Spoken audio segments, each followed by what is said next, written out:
Shalom, jemaat yang terkasih di dalam Tuhan kita Yesus Kristus. Bagaimana kabarnya hari ini? Semoga semua tetap dalam keadaan sehat dan tentunya terus tetap semangat. Hari ini kita akan bersama merenungkan firman Tuhan yang diambil dari Roma pasal 8 ayat 18 sampai 24. Roma pasal 8 ayat 18 sampai 24 dengan perikop pengharapan anak-anak Allah. Sebelum bersama merenungkannya, mari kita berdoa. Tuhan, kami menyiapkan hati dan pikiran kami untuk bersama merenungkan firman-Mu, agar firman-Mu boleh menjadi pegangan, boleh menjadi tuntunan untuk kami menjalani kehidupan ini.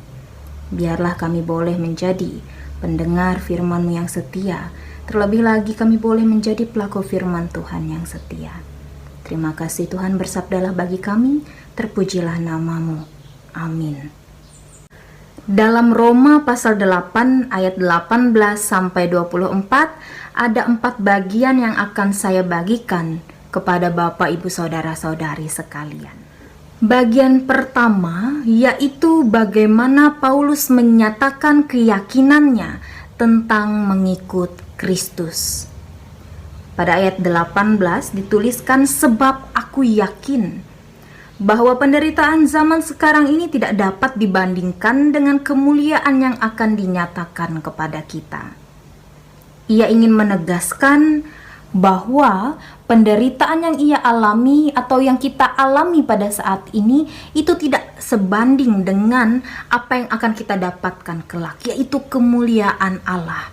Bagian kedua yaitu Paulus ingin memperlihatkan, Paulus ingin mengingatkan kembali bahwa makhluk ciptaan Allah memiliki satu kesatuan yang utuh. Ayat 19 sampai ayat yang ke-22 memperlihatkan hal tersebut. Pada ayat yang ke-19 mencatat, sebab dengan sangat rindu seluruh makhluk menantikan saat anak-anak Allah dinyatakan. Pada ayat ke-20, karena seluruh makhluk telah ditaklukkan kepada kesia-siaan. Pada ayat yang ke-21, tetapi dalam pengharapan, karena makhluk itu sendiri juga akan dimerdekakan dari perbudakan kebinasaan dan masuk ke dalam kemerdekaan kemuliaan anak-anak Allah. Pada ayat yang ke-22, sebab kita tahu bahwa sampai sekarang segala makhluk sama-sama mengeluh dan sama-sama merasa bersalah. Paulus memperlihatkan bahwa ketika manusia menderita, maka alam pun menderita. Ketika alam menderita, maka manusia pun turut menderita. Dan ketika manusia mendapatkan sukacita tentang janji keselamatan, maka alam pun turut ambil bagian di dalamnya. Karena seluruh makhluk ciptaan Allah berkaitan erat, satu kesatuan yang tidak dapat dipisahkan. Bagian yang ketiga yaitu pada ayat yang ke-23 ketika dicatatkan mengenai pembebasan tubuh kita. Hal yang dimaksud adalah bagaimana pembebasan tubuh yang akan nyata dengan sempurna pada waktu kebangkitan daging. Sama seperti ketika kita mengucapkan pengakuan iman rasuli, kita mengaku terhadap kebangkitan daging. Bagian yang terakhir atau bagian keempat yaitu pada ayat yang ke-24. Awal kalimat mencatat demikian, sebab kita diselamatkan dalam pengharapan.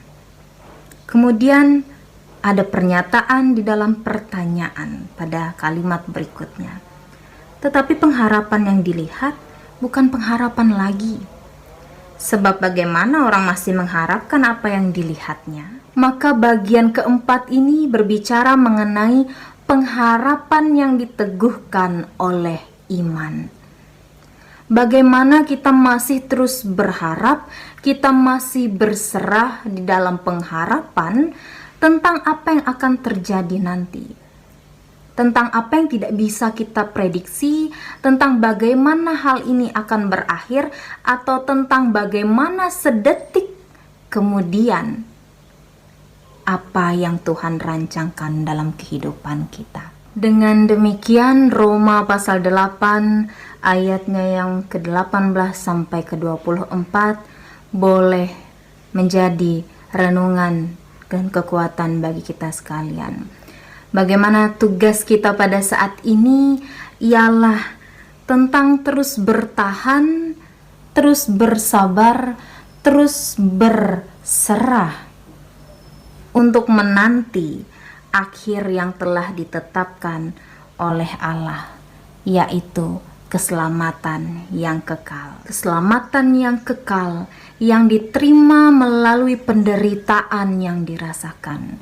Keselamatan yang kekal yang diterima tidak hanya bagi manusia saja, namun bagi seluruh ciptaan Allah. Keselamatan yang kekal di mana boleh dinyatakan pada akhirnya ketika kebangkitan daging, dan keselamatan yang kekal boleh terus kita nantikan di dalam pengharapan iman percaya kita. Mari kita bersatu di dalam doa. Tuhan, kami telah bersama merenungkan firman-Mu, biarlah kami boleh menjadi pelaku firman-Mu yang setia. Kami boleh terus setia di dalam pengharapan bahwa Tuhan akan menyatakan kemuliaan-Mu pada akhirnya nanti sesuai apa yang telah Tuhan janjikan. Mampukan kami untuk terus berdamai dengan segala situasi kehidupan. Karena kami yakin dan percaya rancangan Tuhan adalah rancangan yang terbaik bagi kami sekalian. Terpujilah nama-Mu dan biarlah kehendak-Mu yang jadi dalam hidup kami. Amin. Tetap sehat, tetap semangat di rumah aja. Kalaupun keluar rumah jangan lupa gunakan maskernya. Tuhan Yesus memberkati.